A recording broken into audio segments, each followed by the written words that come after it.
আওয়ামী লীগের প্রতিষ্ঠার ৭৫ বছর পূর্তিতে রাজধানীর রোজ গার্ডেনে সাংস্কৃতিক অনুষ্ঠানের আয়োজন করা হয়েছে। সেখানে আছেন আমাদের সহকর্মী জাহিদ হাসান। বিস্তারিত জানবো তার কাছে। জাহিদ, আজ তো আওয়ামী লীগের প্রতিষ্ঠার ৭৫ বছর পূর্তি উপলক্ষে সাংস্কৃতিক অনুষ্ঠানের আয়োজন রয়েছে। কি কি আয়োজন দেখছেন, বিস্তারিত জানাবেন আমাদের। আওয়ামী লীগের গৌরবোজ্জ্বল ৭৫ বছর প্রতিষ্ঠাবার্ষিকী উপলক্ষে দিনব্যাপী যে আয়োজন, সেই আয়োজনের ধারাবাহিকতায় ঐতিহাসিক যে রোজ গার্ডেন, যেই রোজ গার্ডেন ১৯৪৯ সালের ২৩শে জুন আজকের এই দিনে এখানে আওয়ামী লীগ প্রতিষ্ঠিত হয়েছিল। সেটি ছিল পূর্ব পাকিস্তান আওয়ামী লীগ, পরবর্তীতে স্বাধীনতার পরে সেটি বাংলাদেশ আওয়ামী লীগ হয়ে যায়।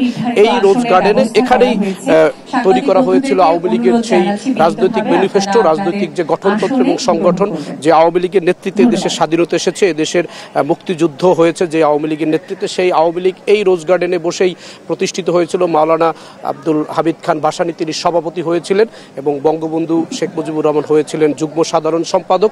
সেই সংগঠনটি আজকে ৭৫ বছর শেষ করে ৭৬ বছরে পা দিয়েছে। এই ৭৫ বছরের পথ চলায় আওয়ামী লীগের অনেক অর্জন, এদেশের রাজনৈতিক অর্জন, একই সঙ্গে রাজপথের পাশাপাশি সরকার পরিচালনায়, দেশ পরিচালনায় এই সংগঠনের অনেক অর্জন রয়েছে। সেই ধারাবাহিকতা এখানে সন্ধ্যার পরে সাংস্কৃতিক অনুষ্ঠানের আয়োজন করা হয়েছে। ইতিমধ্যে অনেক শিল্পীরা এখানে এসে উপস্থিত হয়েছেন। হয়তো আর কিছু সময়ের মধ্যেই যে মূল অনুষ্ঠান সেটি শুরু হবে এবং যারা এই অনুষ্ঠানের সাথে সংশ্লিষ্ট রয়েছেন, বিভিন্ন কলা কৌশলী যারা রয়েছেন, বিভিন্ন শিল্পী যারা রয়েছেন, ইতিমধ্যে আমাদের দেশের যে বরেণ্য অভিনেতা জাহিদ হাসান সহ, তানবিন ছুটি সহ অন্যান্য যারা পরিচিত মুখ রয়েছেন সাংস্কৃতিক অঙ্গনের, তারা এসেছেন। আওয়ামী লীগের বিভিন্ন পর্যায়ের নেতৃবৃন্দ এসেছেন।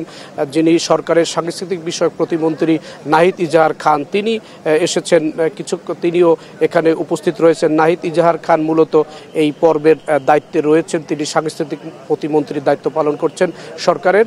এই অনুষ্ঠানটি মূলত সাংস্কৃতিক অনুষ্ঠানের আদলে সাজানো হয়েছে। এখানে প্রধান অতিথি হিসাবে উপস্থিত থাকার কথা রয়েছে আওয়ামী লীগের সাধারণ সম্পাদক ওবায়দুল কাদেরের। তিনি আসার পরেই হয়তো এই অনুষ্ঠানটি আনুষ্ঠানিকভাবে শুরু হবে। এছাড়া আমরা দেখতে পাচ্ছি যে পর্যায়ক্রমে বাংলাদেশের অনেক নামিদামি শিল্পীরা তারা এখানে এসে উপস্থিত হচ্ছেন। হয়তো সবার আসার পরে এবং নেতৃবৃন্দ আসার পরেই অনুষ্ঠানটি শুরু হবে। এটি আজকের দিনের শেষ আয়োজন।